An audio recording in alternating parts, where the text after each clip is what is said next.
Yeah, chaotic versus lawful. Yeah, lawful, yeah. Yeah, exactly. That's the best way to think about it on that type of spectrum. So they instead of having to worry about your alignment being, on multiple axes, that they just have one. They have one die, and they get to choose what their action is, and then they roll to see if it succeeds or not.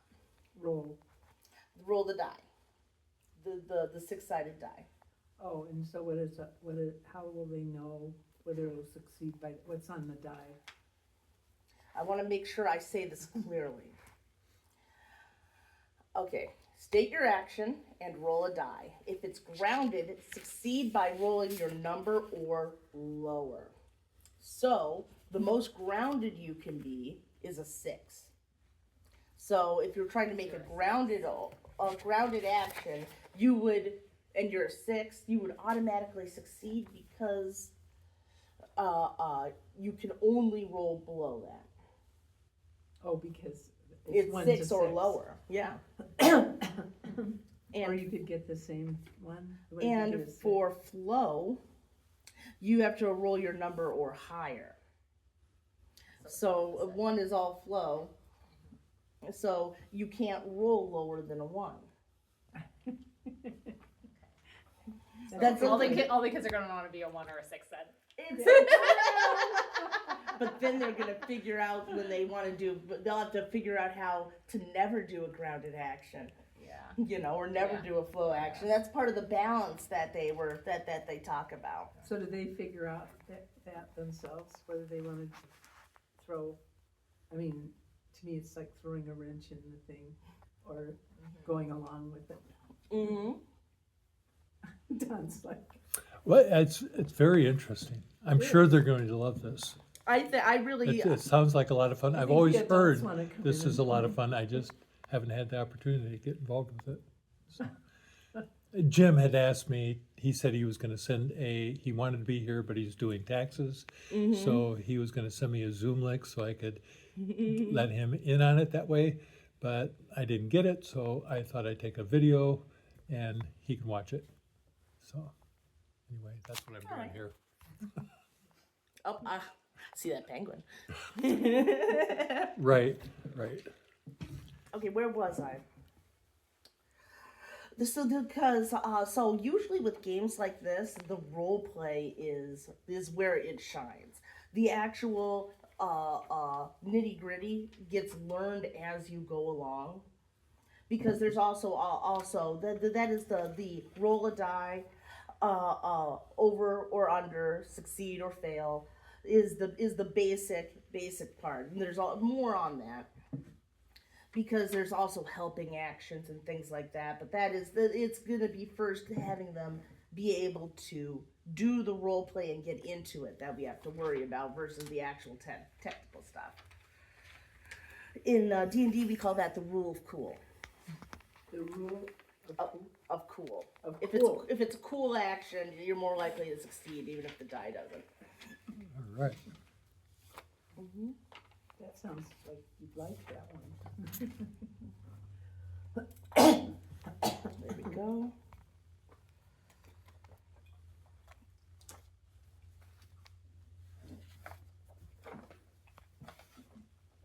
This right here is so wrinkled. This right here is just is something that shows you a little bit more of some of the ways that they can get into the character, where it shows you who are you in your team. The style is your first impression, motivation, so that you have an idea of what your character wants, and different special items. What are what kind of special items are there? Oh, I Right missed here. it. I actually have a list of some of them, because one of the things that you can have is that you can have a special item, and then there's also accessibility items that you can have. Here are some of the different ones. All characters can have a support item in addition to their special item. One of the things that they had in there. So are they? And this is just literally like take a look. You can have a special item. I know that one of them was a compass that always points towards whoever needs a hug. Mm-hmm. Oh, yeah, you really meant accessibility. Canes, hearing aid, no. Oh, yeah, I see weighted blanket. That's cool. Mm-hmm. One of the things they tried to make this as accessible as possible. And one of the things that they also had in here is some kids are just not going to want to constantly play, but one of the things they have is the side activities. Maybe you're not feeling up to playing right now, but you want to write a story about your character's background, you know, or maybe you're not up to playing right now and you want to actually illustrate the fight that just happened. They have a whole bunch of different ideas of different side activities in case, you know, somebody is feeling like they need to step away from the table as well. I don't want to do this.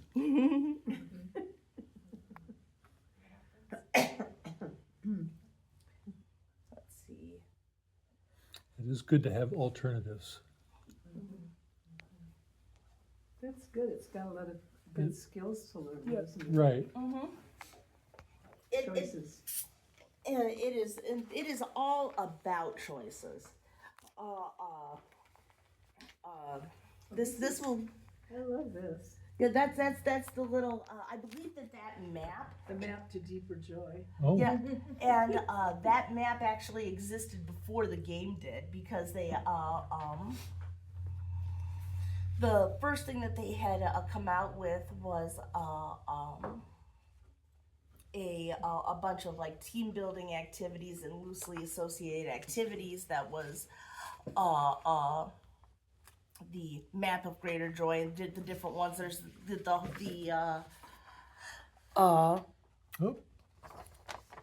the Bonding Harbor, Stretching River, Healing Springs, Tepid Bay. They're named after different states that your group can be in. The whole group. Yeah, like if like that was what the activities were grouped loosely by, versus going on a structure that is stepped like the original.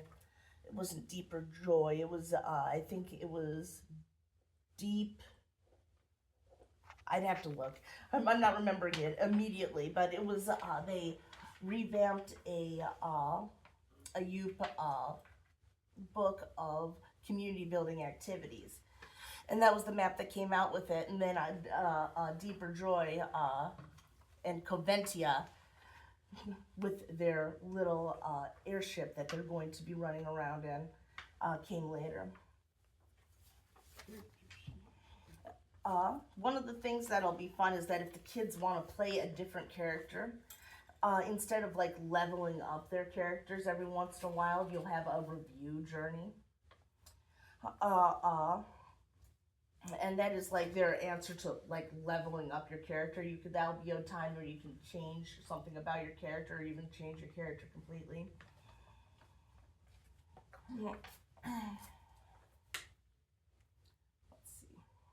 So do you just teach the rules as you go through it? I mean, how do they start? Okay, well, we start by spending time talking about cooperative storytelling. Then we teach them how to make their character, and it has a cute little dialogues. It's a teapot, I think that the name is Teapot too, who guides you through your journey of that. I actually believe I have. No, this isn't the one from that, but it was the team building exercise that was actually in Teapot's voice. Is that a? That's one of the lessons. Is that an audio or visual? Oh no, the lore keepers get to play all of the characters that the kids are interacting with. The Lord Keepers? The lore keepers. The leaders, basically. Yeah, whoever the RE trained altars. teachers. Okay, I don't know Dungeons and They were it was dungeon masters, and they decided to call them lore keepers here. I think it's. It's I find it's it a so nicer cute. name, really. Yeah. Keepers of the lore. They're Yeah, all right. librarians. Right. You're just not nerdy enough to hang with us.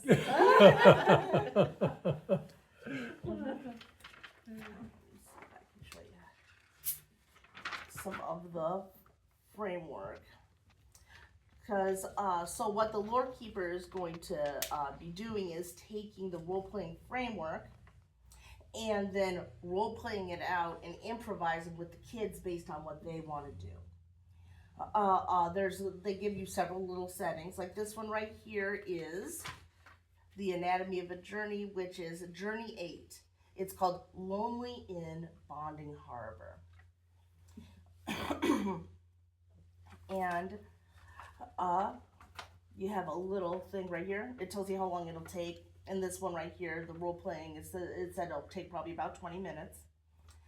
And then what is happening? Our intrepid journeyers land in the port at Bonding Harbor. Misty's excited to go to Bonding Harbor. She feels that she has been told that the climate there is particularly rejuvenating to mist people. And she hopes to meet some distant cousins. Teapot and Rock and Roll stay on the ship for this session. Upon landing, the group finds the area fairly calm with most of the ships out at sea. Only one ship is in the harbor, a small boat called the Silent Mist. And then it has the who, what does this person want to do, leading to setting in motion, the different challenges they'll face. And the Dewdrop believes that the mist beings have a better relationship with the oceans as they are made of water. He has lived a solitary life and has only lived for a few years aboard his family boat while maturing. He doesn't know how to meet new people and needs the group's help in making connections and friends. It gives you a bunch of characters that Dewdrop could recruit. Peter, the porpoise pilot. Hammy, the hammerhead shark. October, the octopus. Splash, the shrimp. And it gives a description for them.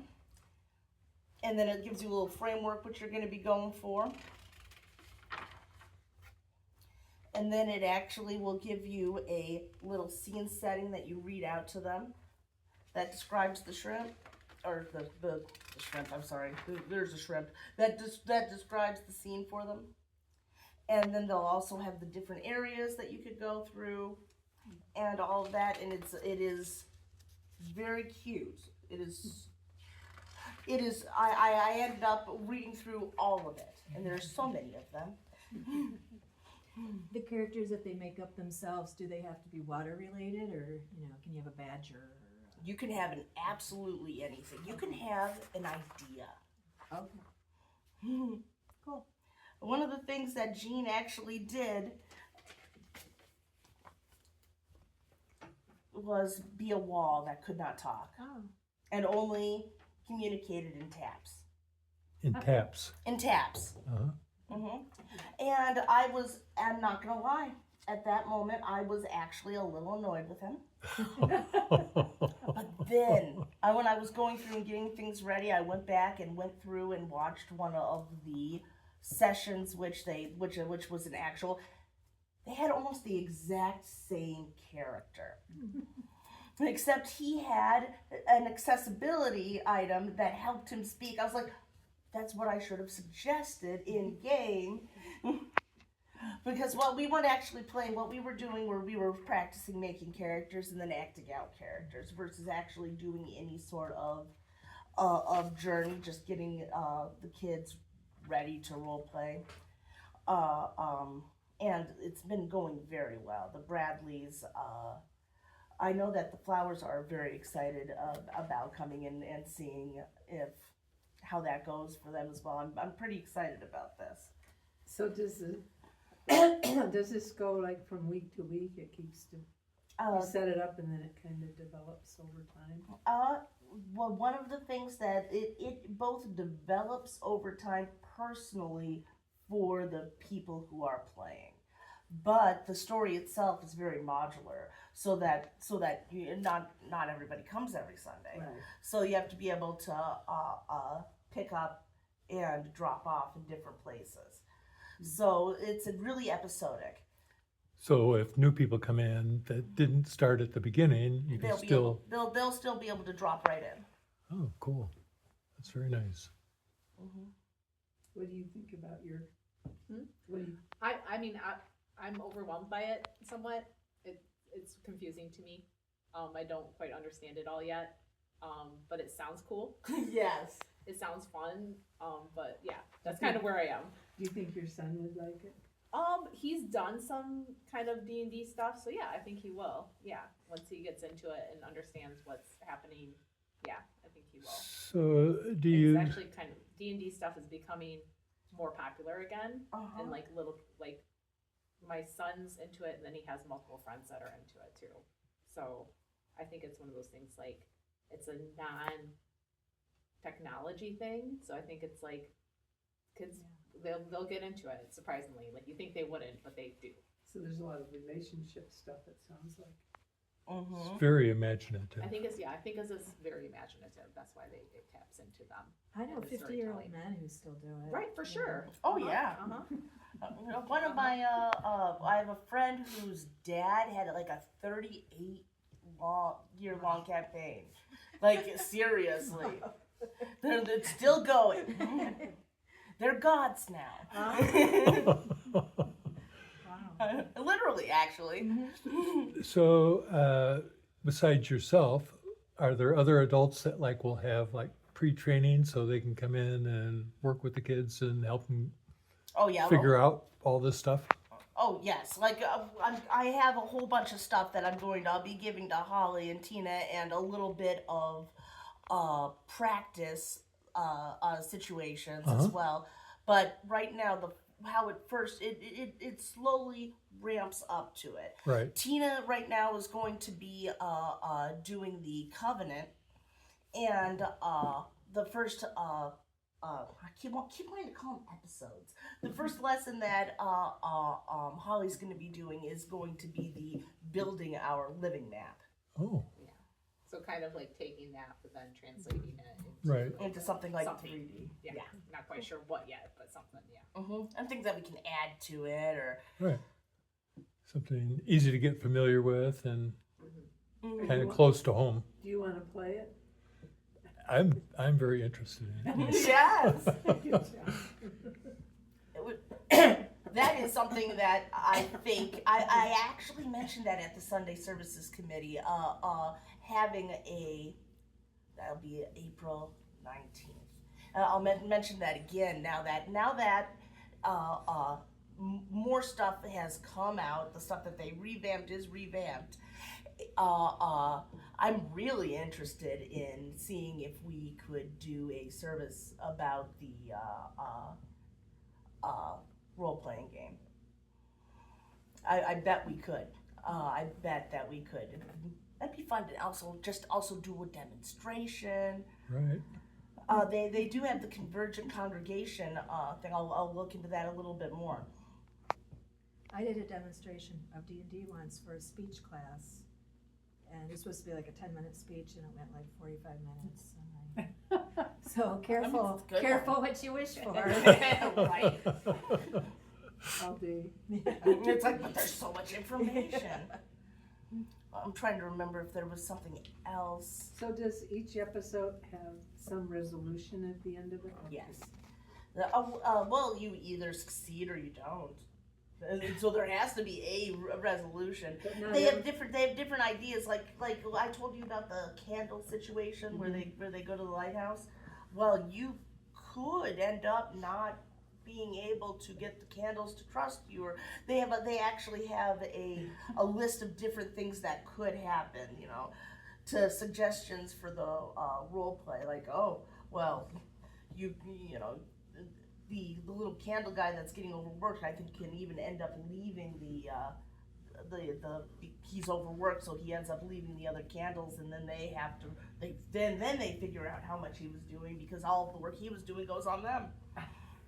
Well, that's good. I mean, That's life. yeah. Yeah. Right. Yeah, I think it's very much like life that way, because it's like it's not always going to come out like everybody's a winner and it wrapped up in a nice bow and perfect. It's going to be like life.